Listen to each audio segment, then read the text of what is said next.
जय हिंद साथियों। Intelligence bureau खुफिया विभाग में अभी भर्ती निकल कर के आई है, जिसको केंद्र सरकार कंडक्ट करता है। सबसे पहले समझते हैं कि आपका मेरिट लिस्ट कैसे बनेगा। मेरिट लिस्ट में आपको क्या क्या चाहिए। इस 10th पास पे आया है, 10th में आपका कौन कौन सा डॉक्यूमेंट होना चाहिए, इसका सैलरी क्या है, सारे प्रोसेस को हम समझते हैं। सबसे पहले आपको हम बता देना चाहते हैं, यह जो ऑल इंडिया बेसिस पे यह वैकेंसी निकल कर आया है, टोटल पोस्ट जो दिया गया है 977 पोस्ट दिया गया है, जिसका एप्लीकेशन जो है अप्लाई डेट जो दिया गया है 14 अक्टूबर से लेकर के 13 नवंबर 2023 तक इसका अप्लाई किया जाएगा। अप्लाई करते वक्त आपका फी जो लगेगा, जो व्यक्ति जनरल से आते हैं, ओबीसी, ईडब्ल्यूएस से आते हैं, उनको 500 रुपया लगेगा। और जो व्यक्ति एससी एसटी में आते हैं और जितने भी फीमेल महिलाएं हैं, उसको 450 रुपया इसका पेमेंट लगेगा। अब बात करते हैं इसका जो पोस्ट आया है, 3 वैकेंसी इसमें आया है, तीनों वैकेंसी के बारे में हम चर्चा करते हैं। 10th पास पे आपका एमटीएस आया है, जो कुल पदों की संख्या 315 है। सबसे ज्यादा विद्यार्थी जो है इसी को फॉर्म भरेंगे। इसमें आपका केवल एक ही एग्जाम होगा, दूसरा एग्जाम में केवल पास मार्क रहेगा। दूसरा एग्जाम क्या है, इसका सिलेबस क्या है, इसके बारे में हम आपको बताते हैं। सबसे पहले एमटीएस में 315 पोस्ट दिया गया है, जो जनरल के लिए 183 पोस्ट दिया गया है, यह 10th पास पे है। एमटीएस में आया है, एमटीएस में ईडब्ल्यूएस के लिए 82 पोस्ट दिया गया है, ओबीसी के लिए 65 दिया गया है, एससी को इसमें नहीं दिया गया है। एसटी के लिए एमटीएस में एसटी के लिए टोटल पदों की संख्या जो दिया गया है 25 पद है। इसका जो है पे जो है, इसका जो पेमेंट होगा, इसका जो सैलरी होगा लेवल 1 के तहत 18,000 से लेकर के 56,900 रुपया तक इसका पेमेंट होगा। इसका एमटीएस का मेरिट लिस्ट कैसे जारी होगा, इसके बारे में हम आगे समझेंगे।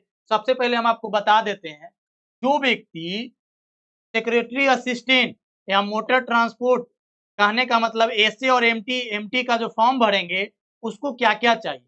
सबसे पहले 10th का आपका 10th पास होना चाहिए, light motor vehicles driving licence होना चाहिए, और साथ साथ आपका 1 साल का एक्सपीरियंस होना चाहिए। तब आप एसए और एमटी सेक्रेटरी असिस्टेंट और मोटर ट्रांसपोर्ट का वैकेंसी में आप भाग ले सकते हैं। इसका लेवल जो है, इसका पेमेंट जो है 21,700 से लेकर के 69,100 तक है। इसका जो है टोटल वैकेंसी दिया गया है 362। इसमें जनरल के लिए 221 दिया गया है, ईडब्ल्यूएस के लिए 17 पोस्ट खाली है, और ओबीसी के लिए 60 है, एससी के लिए 34 है और एसटी के लिए 30 दिया गया है। अब बात करते हैं इसका मेरिट लिस्ट कैसे जारी होता है। सबसे पहले आपको बता देते हैं, जो व्यक्ति ओबीसी और एससी एसटी में आते हैं उसके लिए एज में छूट दिया गया है। ओबीसी के लिए 3 साल अतिरिक्त छूट दिया गया है, और एससी एसटी के लिए 5 साल अतिरिक्त छूट दिया गया है। मेरिट लिस्ट जब बनेगा तो एमटीएस जो जितने व्यक्ति फॉर्म भरेंगे, एमटीएस का जो कुल पदों की संख्या 315 है, जो 10th पे है, उसमें टोटल क्वेश्चन 100 क्वेश्चन रहेगा, 100 मार्क्स का रहेगा, 1 घंटे का एग्जाम रहेगा, आपका नेगेटिव मार्किंग रहेगा, 1/4 नेगेटिव मार्किंग रहेगा। इसका सिलेबस जो रहेगा, जनरल अवेयरनेस 40 रहेगा, मैथ 20 रहेगा, रीजनिंग 20 रहेगा और इंग्लिश 20 रहेगा। इसका जो मेरिट लिस्ट जारी होता है, वह केवल इसमें जो है, जब आप मेरिट लिस्ट इसका जब जारी होता है तो उस वक्त जो है, इसका टायर 1 के पहला एग्जाम के तहत ही इसका मेरिट लिस्ट जारी होता है। एमटीएस का केवल पहला का एग्जाम अच्छा गया तो उससे आपका मेरिट लिस्ट बनता है पहला एग्जाम को। दूसरा एग्जाम में केवल आपका क्वालिफाई करना, केवल पास करना।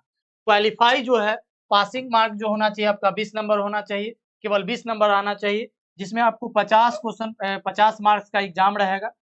इसमें आपको मोटर से संबंधित जानकारी पूछे जाते हैं, मोटर से संबंधित जो भी जानकारी है उसमें आपको पूछे जाएंगे।